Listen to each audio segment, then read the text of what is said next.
Eto, kapag medyo ano, ito puwedeng may connected, connection sa ilang na-mention ko, work, partnership, money. Actually, sandali. Andito kasi tayo ngayon, saan? Lagi ko na na-mention ko na 'to marahil astrologically sa mga general card readings natin. Kung hindi niyo pa man naririnig kay Moonchild, ipapasok natin sa Jupiter bilang siya yung inyong mga planet ruler.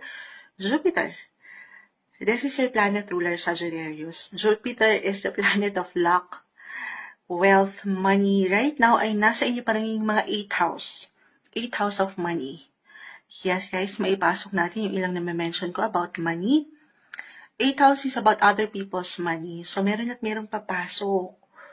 Until next year to, guys. Meron at merong papasok na pera. Hindi kayo mawawalan.